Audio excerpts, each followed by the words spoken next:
Good day everyone.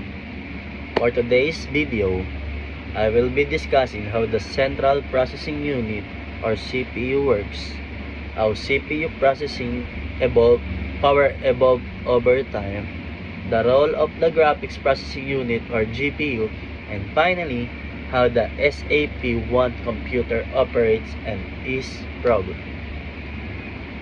These topics are important because they help us understand how computers evolved from simple electronic machines that could only follow basic instructions into powerful systems capable of supporting artificial intelligence, scientific simulation, gaming, and high-performance computing.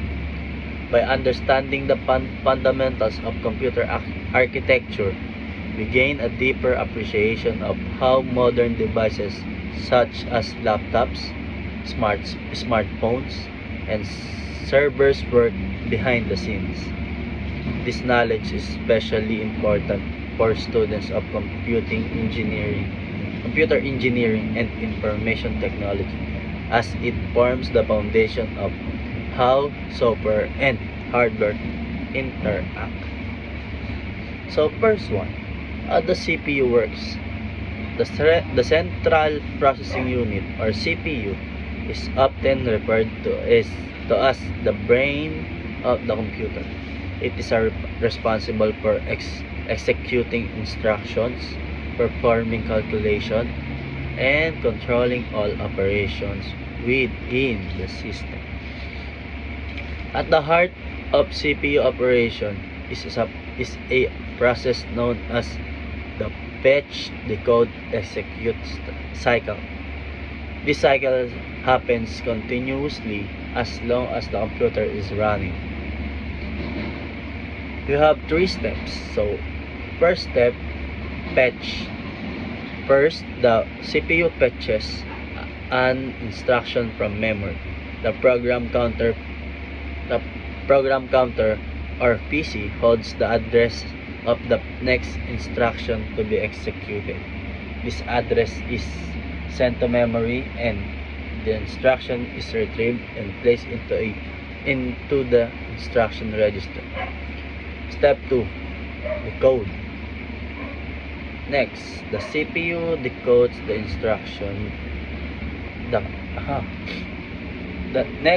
CPU decodes the instruction. The control unit interprets the instruction and determines what action needs to be taken.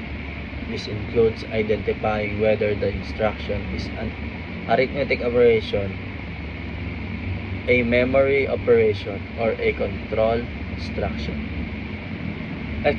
Step 3. Execute. Finally, the CPU executes the instruction. If the instruction involves a calculation, it is handled by the arithmetic logic unit or ALU. If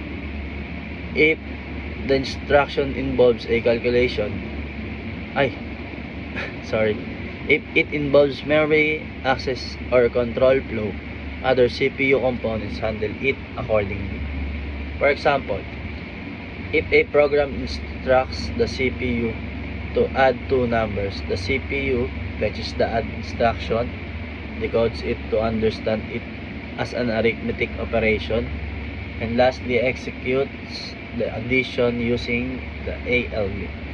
This entire cycle can happen billions of times per second in modern CPUs, allowing computers to perform a complex task almost instantly. So, evolution of CPU processing power. Early CPUs were very basic by today's standards. They could only execute one instruction at a time, had very limited memory, and operated at extremely slow speeds compared to modern processors. Their main goal was not speed but accuracy and reliability. These early systems were often used for scientific calculations, military application, and academic research. Despite their limitations, Early CPUs introduced essential concepts that are still used today, such as registers, instruction sets, control logics, control logic, and clock cycles. These concepts laid the groundwork for all future processor designs. Part 2. Rise of the 86 architecture. The x86 architecture marked a major turning point in CPU history. One of its most important features was backward compatibility, which allowed older software to run on newer processors without modification. This meant that users did not have to abandon their existing programs when upgrading hardware. Because of this compatibility, software developers were encouraged to create more applications, knowing their programs would continue to work in future systems. Over time, x86 or x86 became the dominant architecture in personal computers, laptops, and even servers, shaping the modern computing industry.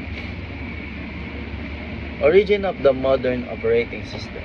As CPUs became more powerful, operating systems evolved alongside them. Operating system began managing critical tasks such as multitasking, allowing multiple programs to run at once. Memory allocation, ensuring programs do not interfere with each other. And process scheduling, deciding which program gets CPU time. While the CPU executes instructions, it is the operating system that decides which programs run, when it runs, and for how long. This development allowed users to run web browsers, media players, and productivity software simultaneously, something we now take for granted. And part 4, 32-bit processors, pipelines, and cache. The introduction of 32-bit processors allowed computers to access larger memory spaces, significantly improving performance and capability. Pipelining allows the CPU to process multiple instructions at different stages simultaneously, similar to an assembly line in a factory. This greatly improves instruction throughput. Cache memory stores frequently used data close to the CPU, reducing the time needed to access main memory. Modern CPUs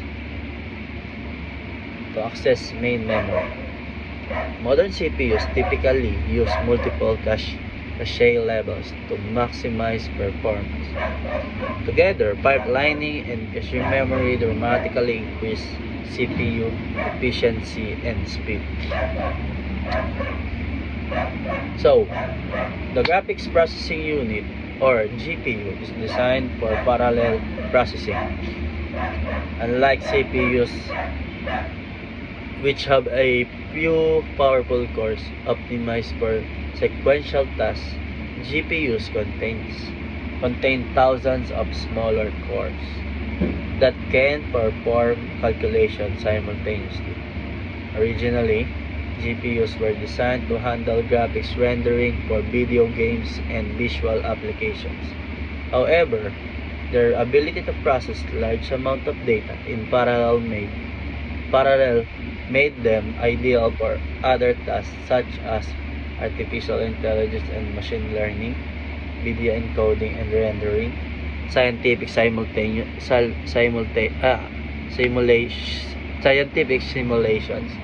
and cryptocurrency mining. Today, GPUs play a crucial role in accelerating modern computing workloads that would be too slow if handled by CPUs alone. So, uh,